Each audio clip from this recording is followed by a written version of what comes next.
Are you ready to conquer the mid-month hustle? I am. I'm ready to conquer the mid-month hustle, the end of the month, next month, all of that. I'm ready to really take these last couple months and really make it work for me. And I hope that you truly are. I truly appreciate you all that join me every morning or whenever I do get a chance to get out and walk, to take on that whole spirit of self-care, because it's so important so that I, as a successful business owner, can maintain the success that I need to maintain. Self-care is a must. I can't do anything that I do without making sure that I take care of myself first.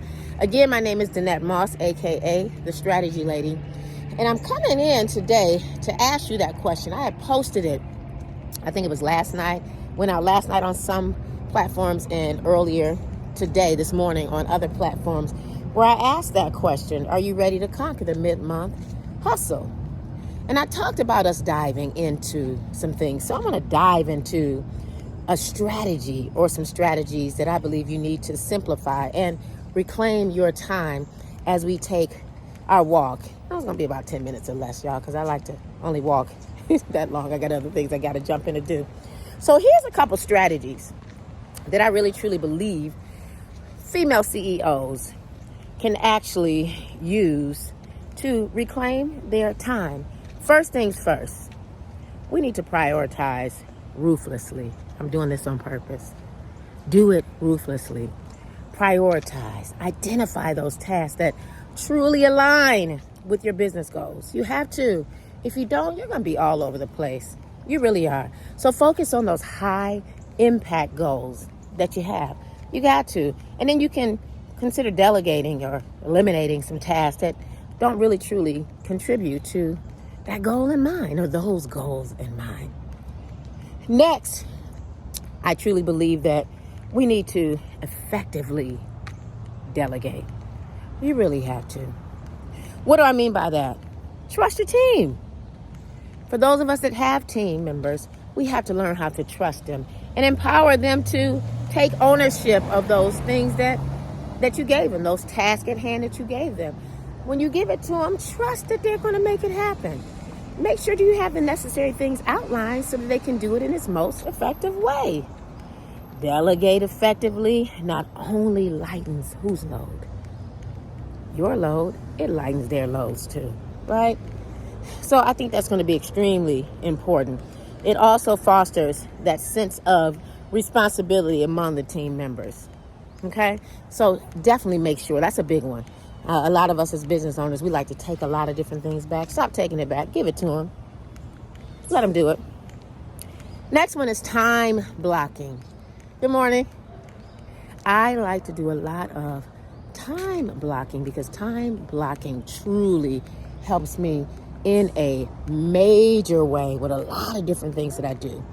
When I'm doing my videos, not these type of things, because this is just, when I'm walking and bringing you all into my world of self-care.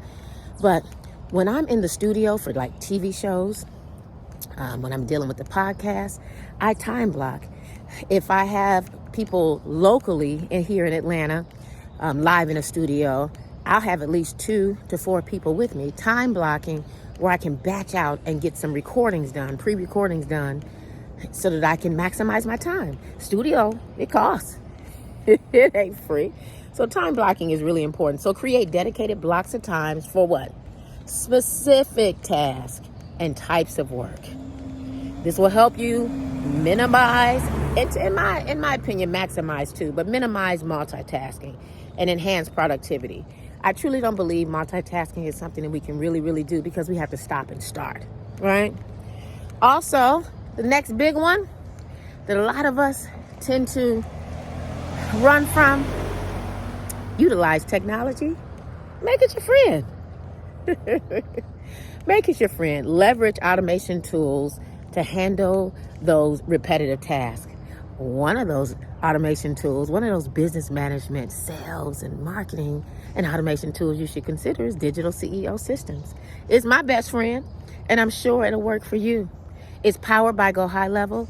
It's white labeled. It's something that I put together that will make every female CEO have the success that I know she desires to have if she utilizes the technology. Set some boundaries is another one. Okay, I had to stop on that one. Set those boundaries. Stop letting people make you feel some kind of way when you're dealing with your business. They got a 9 to 5. You just choose to have a business and walk in your own business model, right? So that means you have to respect your time and you have to make sure that people respect yours as well. Set those boundaries. But now let's talk about establishing some clear boundaries when it comes to setting boundaries between work and personal life. We have to do it. I'm going to tell you, I'm extremely guilty about that. I really am. I'm working on it. When it's time that I should be spending time with my family, I have to peel myself away. I have to map it out, plan it out. You need to do that too. Keep that boundary set the right way. That way you keep that flow of love coming through the household, right? You keep that flow of love when it comes to friendships and all of that. Keep those boundaries set where you can establish that clear time, where it's work time, where it's personal time. Don't intermix them. Don't do it. It's going to cause problems, right? So even when we think about boundaries, we need to set specific work hours, avoid work-related things when we should be dealing with, our personal things. Make sure that even when it comes to, let's say, work-related emails, personal emails. I know me, I have a lot of stuff that pops up on my phone. So I will set timers to take those things off so that I can stay in the realm that I need to stay in. So set boundaries. I had to pause on that one. Not pause. I had to stop and go deep in on that one because that's something I struggle with. And I know it's something that a lot of other people struggle with. And I keep saying because y'all know when we talk. Now, also look at outsourcing those non-core tasks. I kind of spoke about that. I believe it was yesterday. Think about that. Those tasks that are not central to your core competencies, to those things that are in your wheelhouse, the things that you work best at, outsource them. Don't waste a lot of valuable time in those areas. You need to give them to somebody else that work best in that. That's their core thing. Let them work on it. Let them shine. That way you can continue working on the things that matter to you. Those core things, those things that are in your wheelhouse. So outsource non-core tasks. Now this can include thinking about possibly considering hiring a VA, a junior admin, even a freelancer. I do freelance work for people. Ain't nothing wrong with that. Hire them. That way that you can focus on the key thing that you need to focus on and they can work in their wheelhouse. Now, also consider streamlining your meetings. I get caught up into that part too as well. I'm pretty good with it, but I have to watch it. I get people that, hey, I need to meet with you. Can you meet today? No. Streamline your meetings. Make sure that people are going to where they need to go to schedule before you say yes to it, and then you find yourself overbooking, right? Make sure you do that. Send them that link or to guide them or direct them to the place where they can do it. Keep those meetings streamlined. Another thing that I deal with as it pertains to streamlining meetings is that doing it or streamlining and staying on top of it, it helps me to stay on my agenda. It helps me to stay concise, literally. It helps the meeting stay purposeful. We're not all over the place. Because you can get that way in meetings, right?